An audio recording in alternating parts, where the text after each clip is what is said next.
Welcome to signal TV. తెలంగాణలో ఒక Lok Sabha ticket కోసం కాంగ్రెస్లో ఒక అభ్యర్థికి టికెట్ ఇవ్వాలని టీడీపీ అధినేత చంద్రబాబు నాయుడు రికమెండేషన్ పెట్టిన వార్త ఇక్కడ హాట్ టాపిక్గా మారింది. అది ఖమ్మం సీటు ఇప్పటి వరకు కాంగ్రెస్ ఎవరికి డిక్లేర్ చేయలేదు. అక్కడి నుంచి ముగ్గురు మంత్రులు, డిప్యూటీ సీఎం, తర్వాత తుమ్మల నాగేశ్వరరావు, పొంగులేటి శ్రీనివాసరెడ్డి, ఈ ముగ్గురు వాళ్ళ కుటుంబ సభ్యుల టికెట్ల కోసం ప్రయత్నాలు చేస్తున్నారు. తుమ్మల నాగేశ్వరరావు ఆయన కొడుకు కోసం, పొంగులేటి శ్రీనివాసరెడ్డి ఆయన తమ్ముడు కోసం, ఉప ముఖ్యమంత్రి బట్టి విక్రమార్క ఆయన భార్య నందిని కోసం టికెట్ల వేటలో ఉన్నారు. మొన్ననే ఢిల్లీ పోయి 3 రోజులు బట్టి విక్రమార్క ఉండి వచ్చిండ్రు. ఇదంతా ఎవరి ప్రయత్నాలు చేసుకుంటున్నారు. కానీ టీడీపీ టికెట్ ఒకరికి ఇవ్వాలని, ఖమ్మం కాంగ్రెస్ టికెట్ ఒకరికి ఇవ్వాలని చంద్రబాబు నాయుడు రికమెండేషన్ పెట్టినట్టుగా ఒక చర్చ నడుస్తుంది కాంగ్రెస్ పార్టీలో. అది సుహాసిని, హరికృష్ణ కూతురు నందమూరి సుహాసినికి ఆ టికెట్ ఇవ్వాలని చంద్రబాబు నాయుడు రికమెండేషన్ చేస్తున్నట్లుగా, ఆ రికమెండేషన్ను డైరెక్ట్గా పిసిసి అధ్యక్షుడు రేవంత్ రెడ్డికి రికమెండేషన్ చేసినట్లుగా, రేవంత్ రెడ్డి ఆ దిశగా ప్రయత్నాలు చేస్తున్నట్లుగా ఒక చర్చ రాజకీయ వర్గాల్లో ఉంది. ఖమ్మం కాంగ్రెస్ టికెట్ సుహాసినికి ఇప్పించే విధంగా చంద్రబాబు నాయుడు ఇక్కడనే కాదు, ఇక రాష్ట్రంలో ఉన్న కాంగ్రెస్ నేతలతోనే కాదు, ఢిల్లీలో ఉన్న పార్టీ పెద్దలు, కాంగ్రెస్ పెద్దలతో కూడా ఆయన చర్చల్లో ఉన్నట్టుగా ఒక చర్చ ఒకటి నడుస్తుంది రాజకీయ వర్గాల్లో. ఎందుకు సుహాసినికి అక్కడ టికెట్ ఇప్పించాలనుకుంటున్నారు, అసలు సుహాసిని ఉన్నట్టుండి ఒక్కసారిగా మళ్ళీ టికెట్ కోసం ఎందుకు రేసులో వచ్చిందో ఒకసారి మనం చూద్దాం. రీసెంట్గా రేవంత్ రెడ్డిని కలిసిన సుహాసిని బహుశా కాంగ్రెస్లో చేరుతారేమో అన్న చర్చ జరిగింది. ఇప్పటివరకు అయితే చేరలేదు. కానీ నందమూరి సుహాసిని రేవంత్ రెడ్డిని, తర్వాత దీపదాస్ మున్షిని ఇద్దరిని కలిసిన ఫోటో మనం 4 days బ్యాక్ చూసినాం. ఇంకా కాంగ్రెస్లో చేరలేదు. కానీ కాంగ్రెస్ టికెట్ కోసం, అది ఖమ్మం టికెట్ కోసం సుహాసిని ప్రయత్నాలు చేస్తున్నారు. సుహాసినికి మద్దతుగా నారా చంద్రబాబు నాయుడు కూడా ప్రయత్నాలు చేస్తున్నట్టుగా మనకు కనిపిస్తుంది. నారా చంద్రబాబు నాయుడికి అక్కడ ఢిల్లీలో మంచి సంబంధాలు ఉన్నాయి కాంగ్రెస్ నేతలతో. లాస్ట్ టైం ఎలక్షన్స్లో, ఇప్పుడు బీజేపీతో పొత్తులో ఉన్నారు ఏపీలో, కానీ కాంగ్రెస్ అగ్రనేతలతో కూడా చంద్రబాబు నాయుడికి మంచి సంబంధాలు ఉన్నాయి. 2018 మన దగ్గర రాష్ట్రంలో ఎన్ని ఎలక్షన్ జరిగినప్పుడు కూటమి ఉండే, అప్పుడు చంద్రబాబు నాయుడు, రాహుల్ గాంధీ వీళ్ళంతా చాలా దగ్గరగా మూమెంట్ మనం చూసినాం.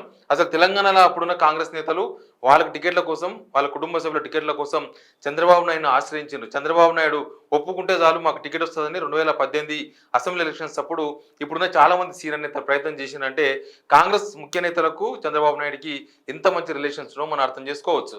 సేమ్ ఇప్పుడు సుహాసిని విషయంలో కూడా చంద్రబాబు నాయుడు అదే చొరవ తీసుకుంటున్నట్టుగా కనిపిస్తుంది. ఢిల్లీలో మాట్లాడాల్సిన వాళ్ళతో ఢిల్లీతో మాట్లాడుతున్నారు.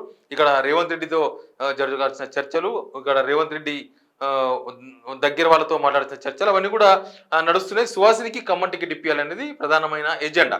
ఎందుకు సుహాసినికి ఇప్పించాలంటే సుహాసిని నందమూరి వారసురాలు, సేమ్ టైం అక్కడ ఎన్టీఆర్ అభిమానులు వాళ్ళంతా ఎక్కువ మంది ఉంటారు ఖమ్మంలో.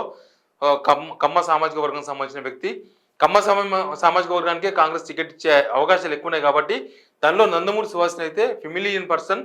Same time NTR family, Nandamuri family ఇవన్నీ కూడా కలిసి వస్తాయని ఒక అంశం చంద్రబాబు నాయుడు చెప్తున్న అంశాలుగా మనకు అనిపిస్తున్నాయి. ఇక సుహాసిని కూడా రాజకీయాలకు కొత్త ఏం కాదు.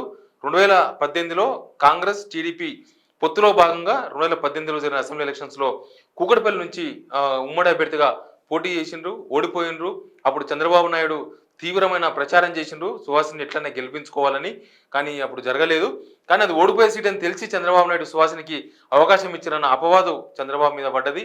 కావాలంటే సుహాసినికి అప్పుడే ఖమ్మం టికెటో, ఖమ్మం జిల్లాలో ఇంకొక టికెటో టీడీపీ బలంగా ఉన్న దగ్గర ఇవ్వచ్చు కదా. 2018లో పెద్దగా కాంగ్రెస్ బలం పెద్దగా లేదు, సేమ్ టైం టీడీపీ అసలే లేదు. ఆ టైంలో ఎందుకు కూకట్పల్లి టికెట్ ఇచ్చిండ్రు, అక్కడ ఎక్కడనో ఖమ్మం జిల్లాలో ఎక్కడనో దగ్గర టికెట్ ఇప్పించి గెలిపించుకోవచ్చు కదా అన్న చర్చ జరిగింది. ఇప్పుడు ఆ రుణం తీర్చుకునే ప్రయత్నాల్లో చంద్రబాబు నాయుడు ఉన్నట్టుగా కనిపిస్తుంది. సుహాసిని అందులో భాగంగానే రేవంత్ రెడ్డిని, దీపదాస్ మున్షిని, PCC chief, same time Congress వ్యవహారాల ఇన్ఛార్జిని ఇద్దరిని కలిసి తన కోరికను చెప్పినట్టుగా చెప్తున్నారు. తను ఖమ్మం టికెట్ కోసమే వాళ్ళిద్దరిని మర్యాదపూర్వకంగా కలిసినట్టుగా వార్తలు బయటకు వస్తున్నాయి. ఇప్పుడు ఈ ముగ్గురు మంత్రులు, డిప్యూటీ సీఎం, తర్వాత 2 మంత్రులు వాళ్ళు ఎంత ప్రయత్నం చేసినా నందమూరి సుహాసినికి టికెట్ ఇచ్చే అవకాశాలు ఎక్కువగా కనిపిస్తున్నాయి. రేపు 6వ తేదీన రాహుల్ గాంధీ రాబోతున్నారు. తుక్కుగూడలో బహిరంగ సభ ఉంది. ఆ బహిరంగ సభ తర్వాత మీటింగ్ ఉంది. ఆ మీటింగ్లో ఖమ్మం అభ్యర్థిని ఫైనల్ చేయబోతున్నారు. ఆల్మోస్ట్ నందమూరి సుహాసినికి ఖమ్మం టికెట్ ఇచ్చే అవకాశాలు ఎక్కువగా ఉన్నట్టుగా కనిపిస్తున్నాయి. రేవంత్ రెడ్డి కూడా ఏం అపోజ్ చేస్తలేరు. రేవంత్ రెడ్డి కూడా సుహాసినికి ఇచ్చే అంశాన్ని పరిశీలిస్తున్నారు. ఆ అంశాన్ని బయటికి పొక్కకుండా ఢిల్లీ నేతలతో ఎవరితో మాట్లాడాలనో వాళ్ళతో రేవంత్ రెడ్డి మంతనాలు జరుపుతున్నట్టుగా మనకు కనిపిస్తుంది. ఖమ్మం టికెట్ ఖచ్చితంగా గెలిచే అవకాశం ఉంది కాంగ్రెస్ కాబట్టి సుహాసినికి ఇప్పించాలని చంద్రబాబు ప్రయత్నం చేస్తున్నారు. నిజానికి కొన్ని రోజుల క్రితం ఖమ్మం జిల్లాలో ఖమ్మం పార్లమెంటు నుంచి టీడీపీ అభ్యర్థి ఉండబోతున్నారు. టీడీపీ అభ్యర్థి ఉంటారు. అక్కడి నుంచి టీడీపీ, బీజేపీ, జనసేన సేమ్ ఎట్లయితే ఏపీలో పొత్తు ఉందో ఆ పొత్తుకు సంబంధించిన అభ్యర్థి ఉంటారు ఇక్కడ అని చర్చ జరిగింది. కానీ అది జరగలేదు. బీజేపీ మాత్రం అభ్యర్థిని అక్కడ ప్రకటించేసింది. ఇంకా టీడీపీ అభ్యర్థిని ప్రకటించదు. సుహాసిని కనుక అక్కడి నుంచి పోటీ చేస్తే టీడీపీ కూడా పూర్తి స్థాయిలో మద్దతు ఇచ్చే అవకాశాలు ఎక్కువగా కనిపిస్తున్నాయి. సుహాసిని కాంగ్రెస్ అభ్యర్థిగానే ఉంటారు. కానీ సపోర్ట్ మాత్రం టీడీపీ నుంచి వస్తుంది. చంద్రబాబు నాయుడు చేయాల్సిన పనులను కూడా చేస్తానని చెప్తున్నారు. సుహాసినికి కాంగ్రెస్ ఎంపీ టికెట్ ఖమ్మం నుంచి దక్కుతుందా లేదా చూడాలి. కానీ పెద్ద తలకాయలంతా కూడా సుహాసిని టికెట్ ఇచ్చే ప్రయత్నం నడుస్తున్నట్టుగా మనకు క్లియర్గా కనిపిస్తుంది. Please subscribe signal TV.